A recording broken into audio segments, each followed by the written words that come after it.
All right. So, good afternoon, good morning, depending where you are located today.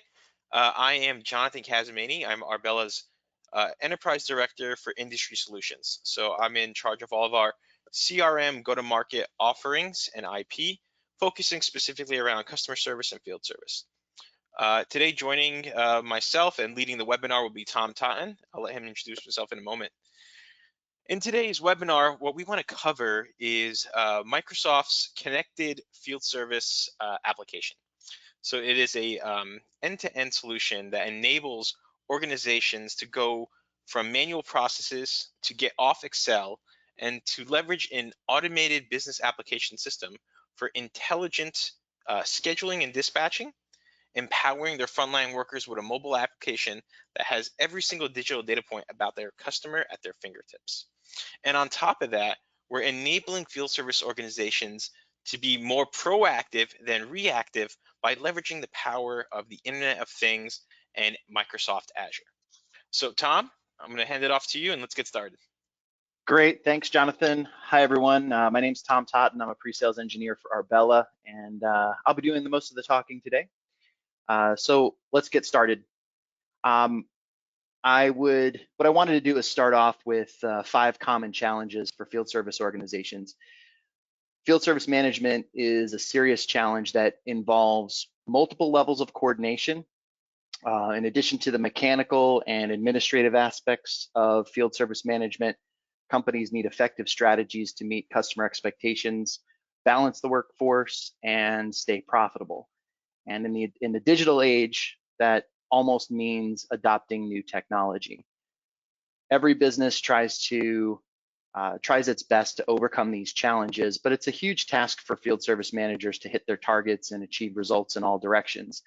It's important to make every tactical and strategic decision based on accurate data and in such a way that your whole team will comply. Now, irrespective of industry, field service organizations face many of the same challenges, and here are 5 of the most common. So we've got schedule adherence, first-time fix rates, safety and liability, communication with the customer, and performance management. So we'll start off with schedule adherence. Customers expect your company to deliver the products and services that they paid for, and your company relies on its employees to meet these expectations.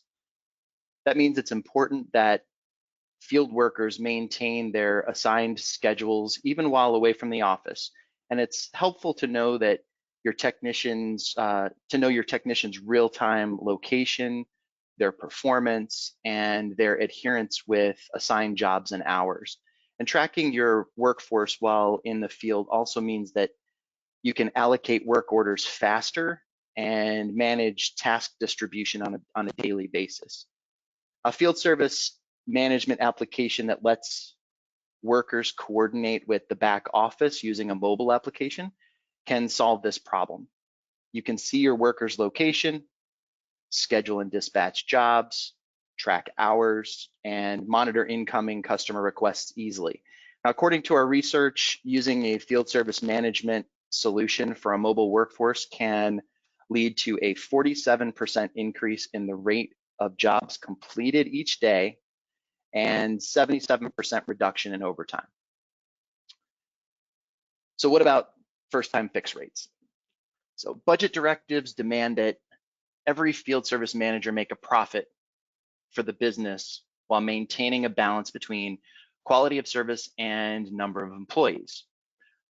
For large businesses with more employees, underused resources can quickly compromise the bottom line. So small to medium-sized businesses must keep a close watch on performance, even while operating with a smaller team. And according to research conducted by the Service Council, the average first-time fix rate for an organization is around 77%. That means field technicians have to do at least one follow-up visit for about 23% of all of the service calls. Now, these repeat visits affect cost, asset availability, and in some cases, response time. To achieve a high first-time fix rate, it's wise to move to employ field service management software that comes with intelligent automation. This automation enables skill-based task distribution, and having complete details before the service call helps the technician succeed the first time. And what about safety and liability? So in addition to providing customers with quality service, increasing companies' reputation, and making the most of available resources, there is the concern of safety and liability for workers visiting hazardous locations, like the top of a radio tower. So safety is one of the most important issues for many organizations, and the central office or dispatch needs to stay in constant contact with their workers and have a process in place for handling emergencies. Now, field service is a segment where many jobs involve a certain degree of risk. And it's not uncommon for employees to leave their jobs if they feel that their safety is not being properly protected. So then, of course, you'll have to spend additional funds to hire and train new technicians. And over time, that kind of churn can become a serious issue. So one solution is to use a field service management tool that provides a check-in feature for lone workers. So basically, they use the function to notify dispatch of their arrival. And if anything happens, dispatch can quickly see where the employee is or where they last worked. Communication with your customers. So customers like to stay in the loop about all of their service calls. Now, if your truck is running late, or if you must cancel, or if you must order a part and come back on a different day, it helps to have a mechanism in place that extends visibility to the customer. Customer relationship management practices adopted by any organization have a huge impact on the success of the business, and field service is no exception. Retaining customers and gaining new ones requires attending each of them with equal consideration. But if your representatives spend most of their time answering the same questions repeatedly, and someone with a different question goes unnoticed, then you get negative feedback on social media, review sites, which can prove to be a major setback. Now, the solution in this case is to integrate with customer relationship management software and field service. Now, if you want to go the extra mile, a branded customer-facing app with self-service portals can reduce the number of calls and increase your customer satisfaction. And there's performance management. So what are the best KPIs for measuring service efficacy? So every company needs precise and clear data to compare their performance against goals and make decisions that move the business forward.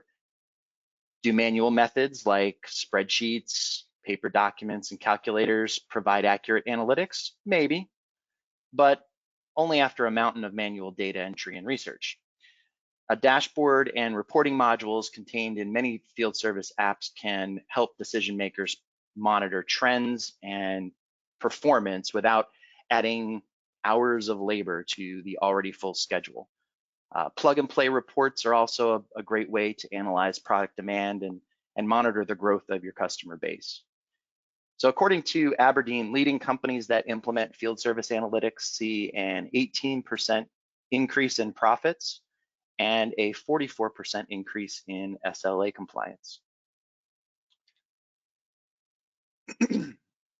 So what makes Dynamics 365 unique is that it harnesses the power of one Microsoft. These applications work seamlessly together to manage specific business processes across sales, customer service, even marketing, field service and operations, project service automation, and accounting. So this is exciting as we help businesses deliver compelling and personalized experiences through every phase of their customer relationships. Now, it sounds basic, but the fact is that the classic delineation between CRM and ERP has created a separation in data and processes. And Dynamics 365 breaks down this separation, and our business platform strategy is centered and enabling these two new levels on our Power Platform. And of course, one Microsoft adds in Office 365, Power BI, Azure IoT, Power Apps, Power Automate, etc. So today, what we're going to go through here is I'm going to be showing you Dynamics 365 Field Service. And I just kind of wanted to point out that our platform also covers marketing, sales, customer service. And the flow that I'm going to go through in this demonstration will be that we're going to receive an IoT alert. We're going to use a business process to turn that IoT alert into a case, ultimately figure out that we need to send a technician and create a work order, schedule a technician, dispatch them, and then go out into the field, perform the service, close that work order, and then invoice it on the back end. So let's take a look at the live presentation. Okay, so I am in my Dynamics 365 environment here. And mainly for context, I just wanted to show you where some of these alerts are coming from. So I've got set up in here a few dashboards where we have some refrigeration units, robotics type machines that are giving us data about their performance. So in this particular dashboard, I'm just showing a high level of temperature and humidity. This is all done inside of Azure IoT Central. So here's another one for, and these are mock-ups. This is not really Home Depot or Walmart. I probably should make sure that I give that disclosure. So Walmart, close to my house, this is just a mock-up of what a dashboard might look like if you're going to monitor the performance of these different zones. This is temperature, humidity for different zones and thermostats, et cetera, throughout the store. So what happens is that one of the thresholds that we've set is exceeded, and through Power Automate, it sends us an alert to Dynamics 365. So over in Dynamics 365, in our field service application, we have our IoT alerts. So what this does is it aggregates all of the alerts into a primary alert. So if the temperature has exceeded and we're taking readings every 15 seconds or something like that, then over a period of time we aggregate it. So basically what I'm saying is that if the temperature has been exceeded for a half an hour, then I have a real problem. So I want to send someone out or take a look and check into that issue that I'm getting. So throughout the day, I'm getting different alerts from my demo system here. So I have Home Depot, Brighton, refrigerator 5. I've got some type of an anomaly. My temperature is too high. So the first thing that I can do is just open up that alert, and it's letting me know how I set this up. So it's letting me know that I've set it up as an anomaly based on the rules that I've set inside of IoT Central. I've got a URL to the alert itself. It's attached to a customer asset, which is attached to the IoT device. And then I do have alert data that is brought into the alert inside of Dynamics. This is a bit configurable, so I can bring in more data, but for this particular alert, I just brought in some basic information. It is letting me know that I've had 78 new IoT alerts. There have been 2 cases on this device and 1 work order presently. So there's an issue with this particular device. And then we can also configure additional information if necessary. I can take a look at the previous work orders. And then I also have the ability to send a command to the device. So if, for example, there's a restart command that could be sent to the device, or maybe I want to send a device to read some additional diagnostics, whatever that might be, then we can send that command from field service, from connected field service. I can also automatically create a work order based on certain criteria and certain rules. So I'm going to take you through the manual process of receiving an alert and then manually taking it into a case in a work order. But we can also configure workflow to do some of these things automatically for you. So once the alert comes in, I'm really just going to follow my instructions. So I've built this so that I just have to follow the process, fill out the information, answer the right questions, and I'll be able to resolve this problem. So the first step, the alert was created. It verified the device and the description of the alert. The next step is going to be create a case. Now, whether or not we need to send out a technician, we definitely want to be able to record the fact that we have an incident so that we can measure performance of this particular part or this machine and make decisions based on that information in the future. So to quickly create the case, we're automatically pulling over the appropriate information that we've already collected and then just adding to it. So in this case, this is a refrigeration unit. It's a problem. My contact will be filtered based on the customer and the incident type. So this would be in the background, I need to know what type of equipment to bring, what parts to bring, what the general length of time it will take to resolve this issue, and make sure that I have the appropriate skills from the technician as well. So by choosing an incident type, it filters out all of that information and makes dispatching and resolving the issue much faster. So one of those things we talked about earlier was first-time fix rates. This is going to help us with that first-time fix rate. So in this case, I'm just going to pick that I'm going to replace a broken part. I've already got a couple of work orders. I've had numerous alerts. It's time to change the thermostat.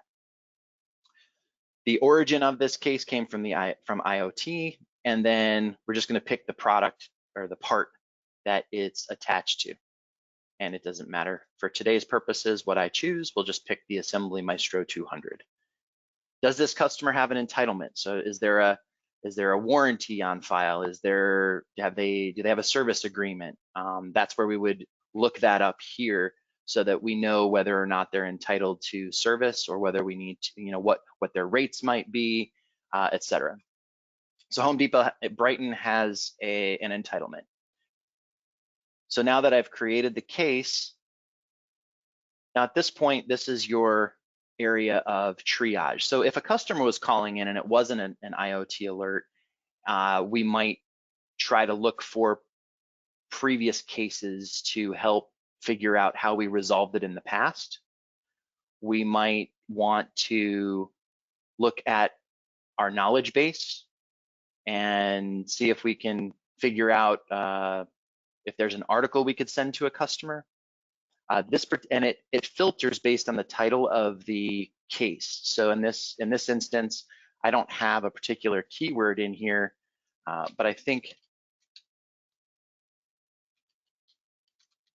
if I change this a little bit, then it's going to filter what's in the title. So one of those was a keyword, and then here restarting a refrigerator thermostat. So if I had a customer call in, then maybe I might link this article to the case.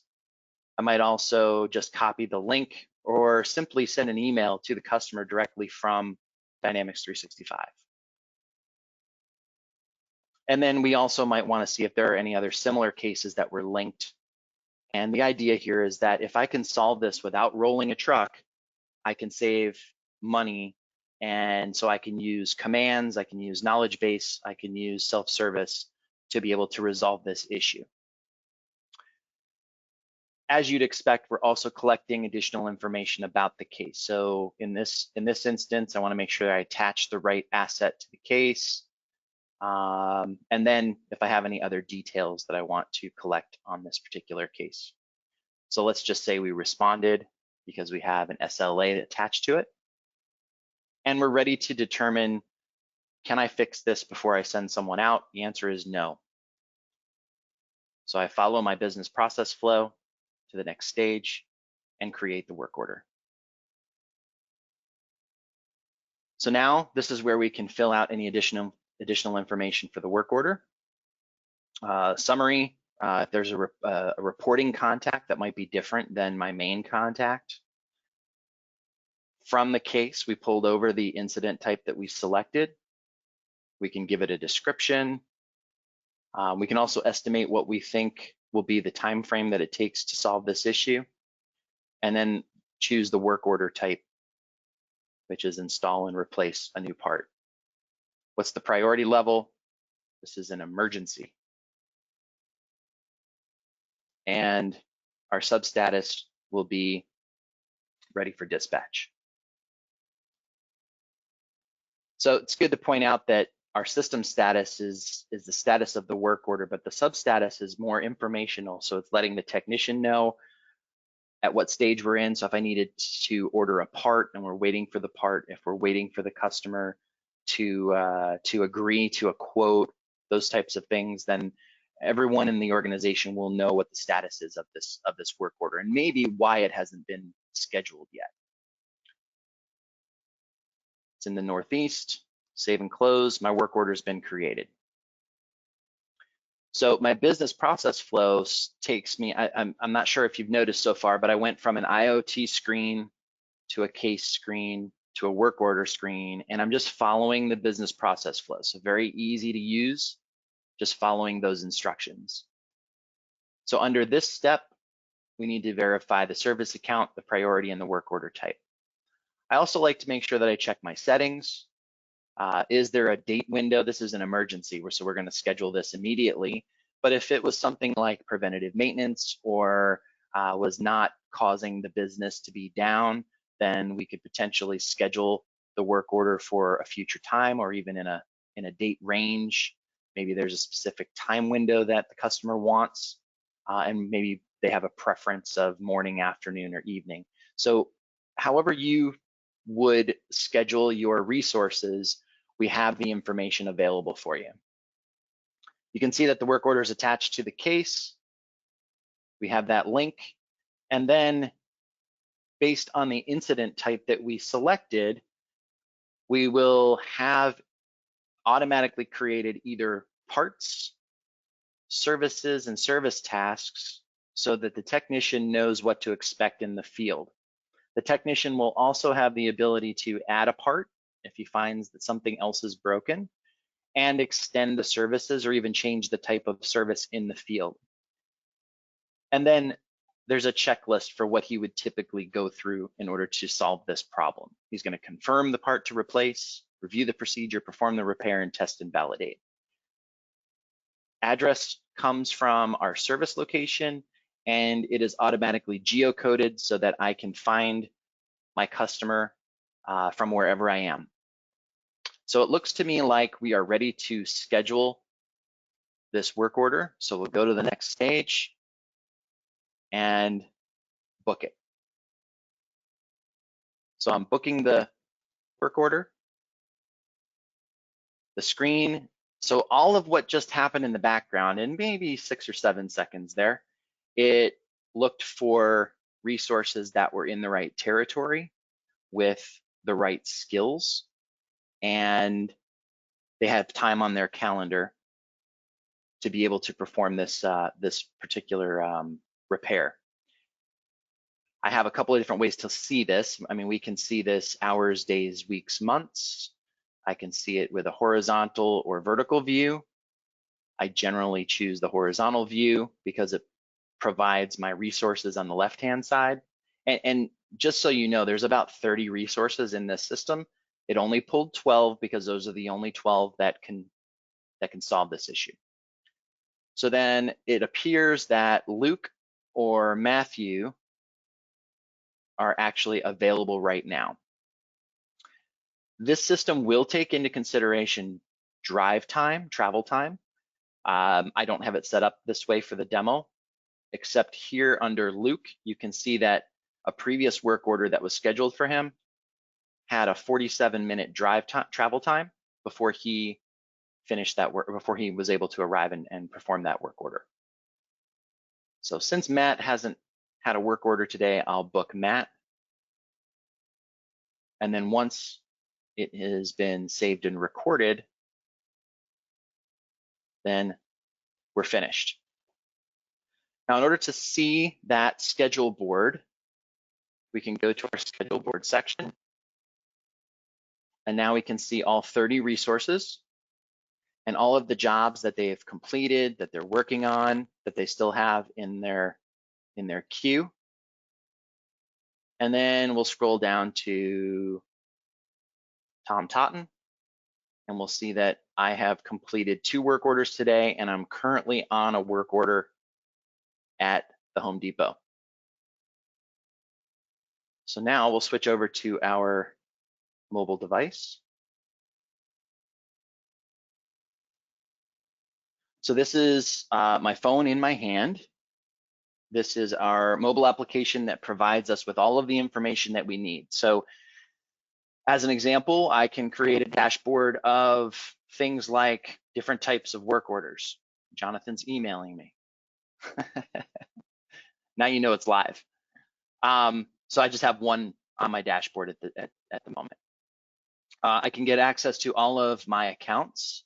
So if I needed to look up a particular service location, if for some reason it wasn't put in the work order appropriately, I have access to that information.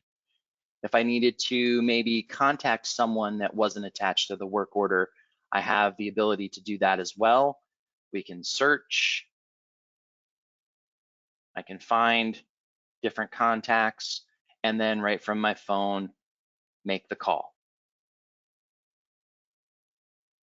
When I make a call, it also provides me with the ability to save that activity, and that is your link from your customer service, your customer relationship management and your field service application. So everything is linked together. So if Darren was to call back into, let's say, the call center and say, I got a call from your office, then someone could go and look up Darren's contact information, look at the activity log and say, yeah, it was Tom. He was trying to reach you. He's trying to fix something at your office, something of that nature. All by bringing that all together, we have all that information when we're in the field. Reduces email, reduces phone calls, reduces voicemails. When I go to my bookings, we can see, just like we saw on the schedule board, I completed 2 work orders and I am in progress of working on a 3rd. So we'll open up that booking, and we can see the booking status is in progress. It says that the start time was at 12:10, which means that that's when I started driving there. My actual arrival time was 12:20, and my anticipated end time is 2:50. When I close this work order, it will timestamp this work order as to the actual time that I finished, and that information will be back into Dynamics for the back office to approve and bill. Back office will also have the ability to bill 2.5 hours if that's what they quoted, even though it took 10 extra minutes. So we have flexibility there. If I wanted to enter the number of miles that I traveled, then I can enter those there. In this case, I'm only charging a trip charge instead of actual mileage. We can get the summary of the information about this work order. It is urgent. My incident type is replace a broken part. And I have the customer asset that I'm looking for. It came from an IoT alert. And all of the appropriate information that I would need to solve this problem. If I needed directions, I can go straight from the booking and get directions to my appointment. Now you know where I live.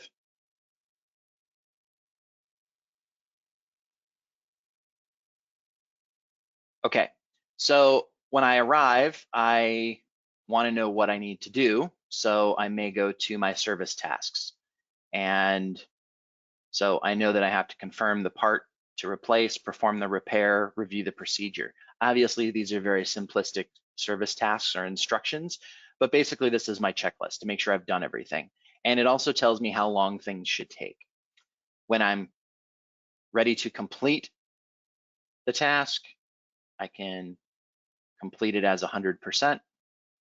If, for instance, I run into a problem and I cannot complete the task, we can enter that information as well. I'm 50% of the way through, and I'll keep moving on. Now, when I get there, let's suppose that I do find the broken part and I need to add that to the work order so that it can be billed appropriately. So I can just tap on the plus, find that Assembly Maestro 200, and I'm going to need one of those. Unit amount. I must have picked, oh, there we go. So it's a $15,000 part. So we would generally have this automatically pop up for you. There we go. So now we added that part to our work order. So in the back office, when this work order is closed, I'll show you how we're going to actually charge for that $15,000 part. And the services will be able to, they're currently estimated. So in the back office, we'll be able to change those to used and verify what we're going to bill. So I perform my procedure, I replace the part, everything is fine, it's working appropriately, and now I just need the customer to sign off on the job. So I come down to the work order, hand them my phone, and have them sign off. Save. And the last thing would be to mark this as complete.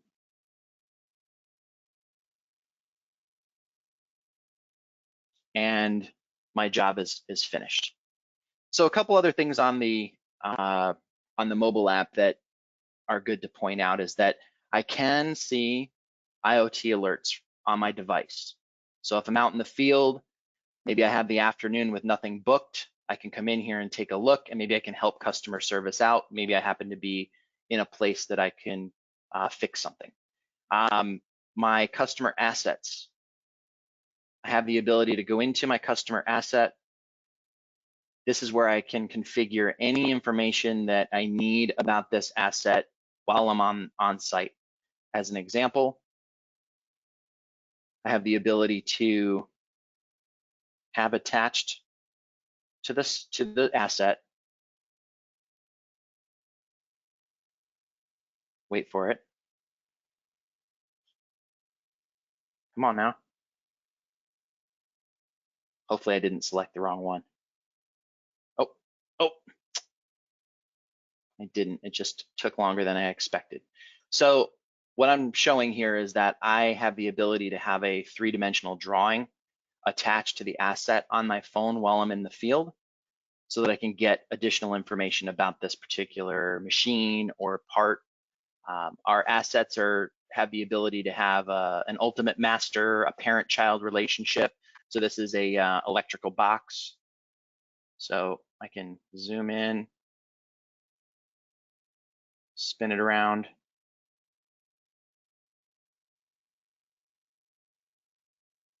There we go. And make sure that it matches what I'm working on, etc. Okay. So done with the mobile. Work orders completed.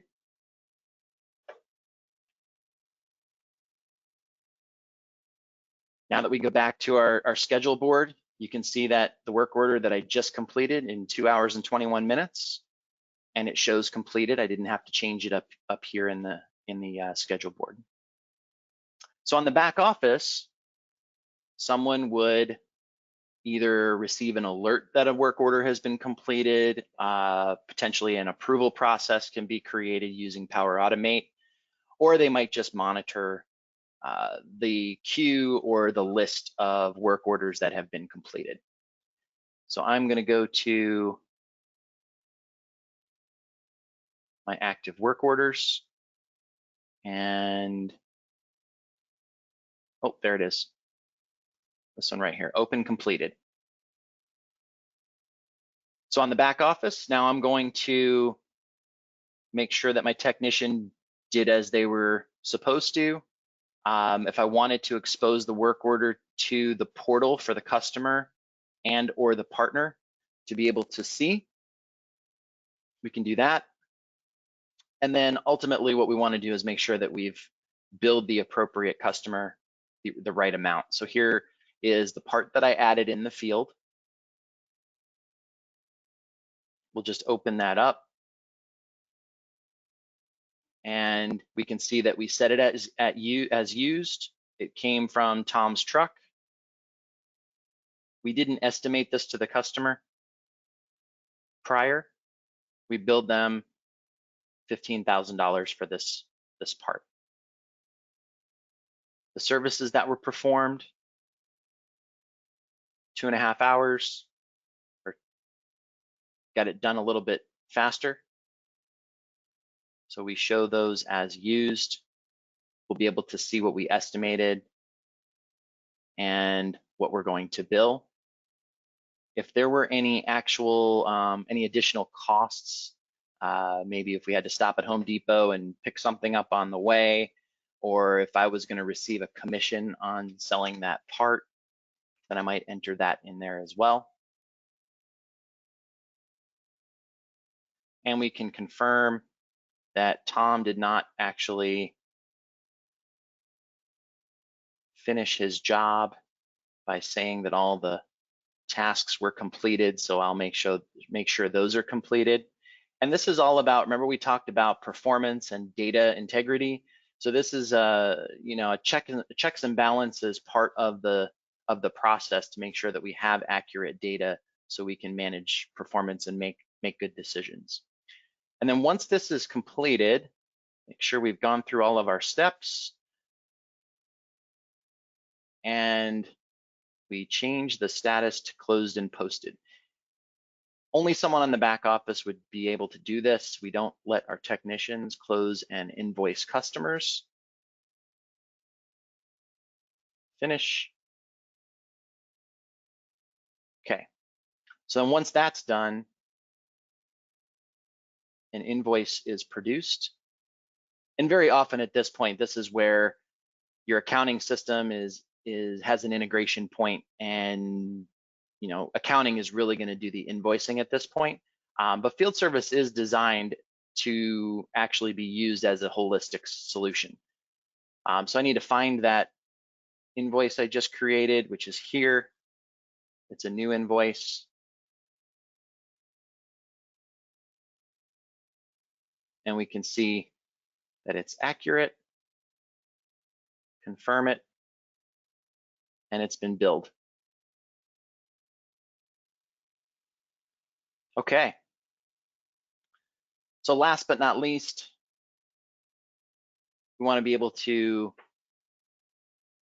measure what we've done over time. So this is, Dynamics has two different ways of creating dashboards. We have native dashboards, real-time information. So instantly, as soon as that invoice was created or that work order is completed or the case is created, our dashboards that are native will show that information. So here we're just looking at incident types by month. We had quite a few last month. We're starting to build up for May. Our top 10 billing accounts. And then the work order types, what kind are we doing typically? Diagnose and repair and install or replace are our two biggest ones. Other dashboards would be our connected field service dashboard. So this is going to show us our IoT alerts by account, our IoT alerts over time. We've completed all the IoT alerts with work orders, and here are other work orders with IoT alerts. And just other versions of the charts and information that we would collect based on our field service applications and IoT applications. So real quick, with a couple of minutes left here, just want to kind of give you a tour of how all of this kind of gets put together on the back end. I always save this for last. So basically what we're doing is we're in our settings area, we can determine the way things look and feel. We set our work hours, we determine things like is there approvals for purchase orders needed?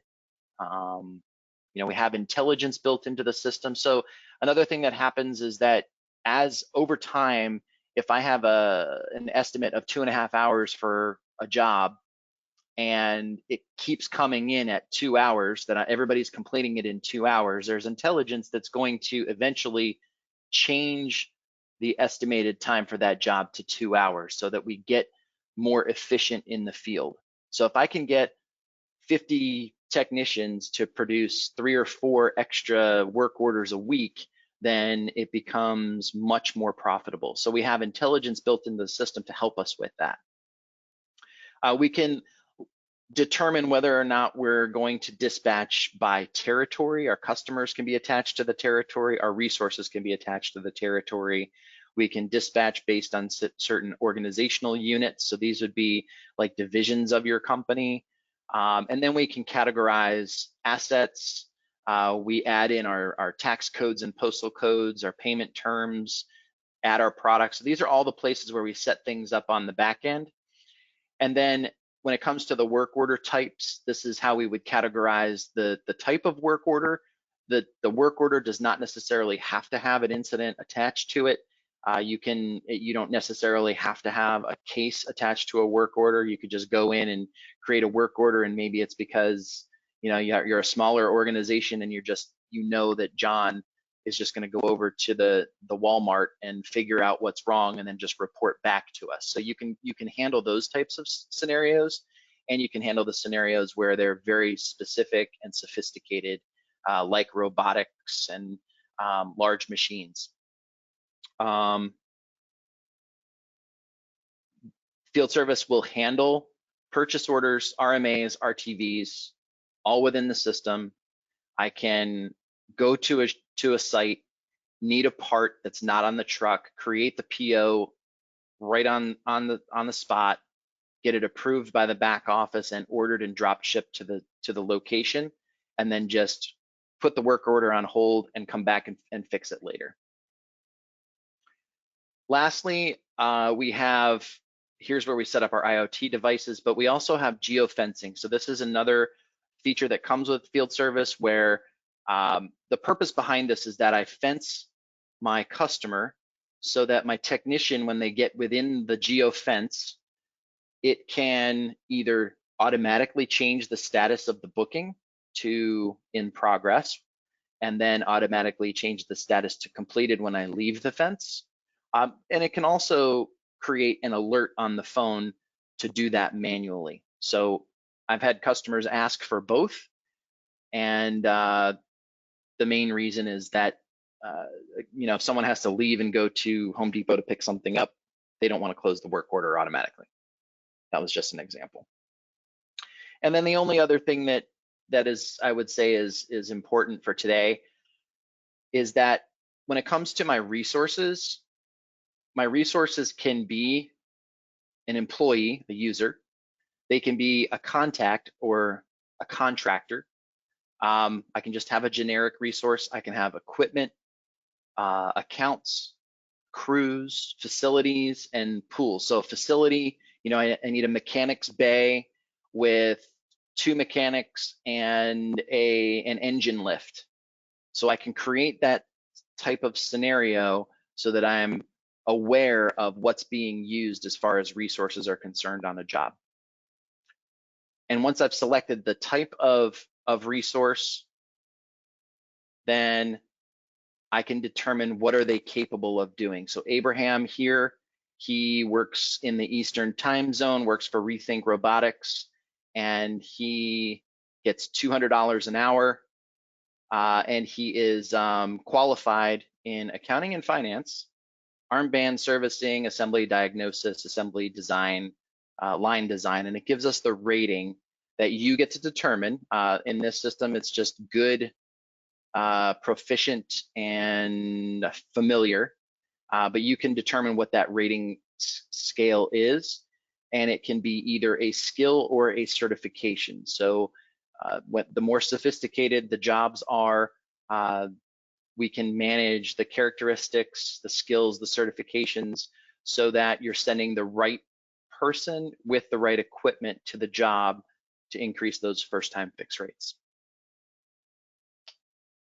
I do want to say thank you for your time. We'll take some time to answer any questions. If you have questions you want to type into the chat, please do that. And I think Jonathan was monitoring some of that as we were going along. Yeah, thanks, Tom. Great job on this demo. Every time I see you demo, I'm always amazed at the like seamlessness of the Dynamics platform. How you have your connected IoT on the same exact platform as your customer service application, your field service application. So easy to dispatch, and you have this beautiful mobile application for field service technicians. I was actually talking to, funny enough, just before this call, talking to one of Arbella's customers, actually one of the largest field service organizations in the United States, and they were actually talking about that the mobile app UI. It's so intuitive that when they onboard new technicians, there's no big learning curve. It's that Microsoft look and feel. So great to see this type of webinar, and it clearly shown by our customers. So during the session, a couple of questions did come in. One I'm going to push off to you, Tom. And the question is, can field service technicians receive push notifications in the field? Yes, so the app on the phone just pops up a notification just like any other app on your phone. So you can turn it on to vibrate or turn on a sound or have it just fly down into your phone. You can also create additional notifications with workflow and email and things like that, but the app will do it automatically, yes. Awesome. Looks like one just came in as I was talking about the mobile app. Tom, is there an extra cost for the field service mobile application? No. Awesome. Okay. Any other questions? You guys go ahead and type it into the chat. Okay. Tom, does the system automatically date and timestamp when a technician updates their status from on site to left the job?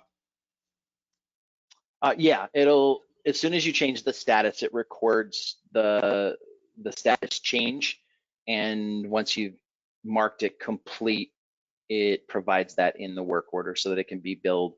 And like I was doing in the end there, even if it took me 2 hours and 20 minutes, I can bill 2 hours or 2.5 hours depending on the situation.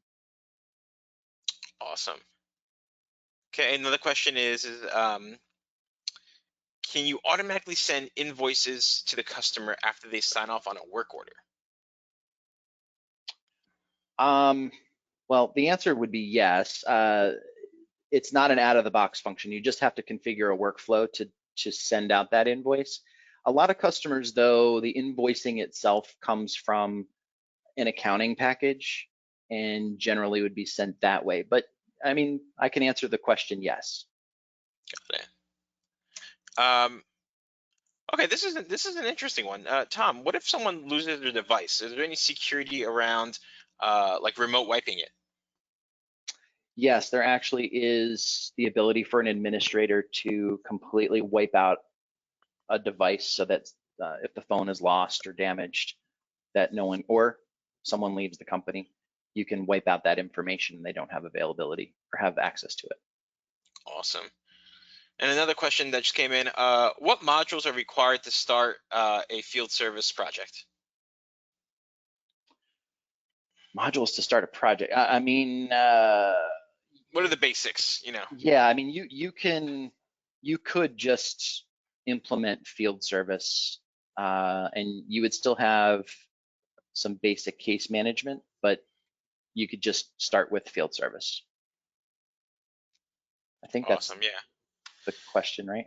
Yeah, actually, there are some. I know the Arbella R&D team. They're actually working on a like a almost like a quick start type of program where they will just give you the essentials to get you up and running quickly. So it's a low cost, fixed price type of essentials package to get field service started.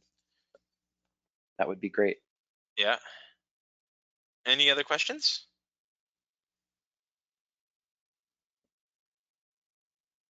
Huh? Okay. Looks like that's all the questions, Tom. Awesome. Well, thank you, everybody. I appreciate your time. Have a great day. Thanks, Jonathan. Yeah. Thanks, everyone.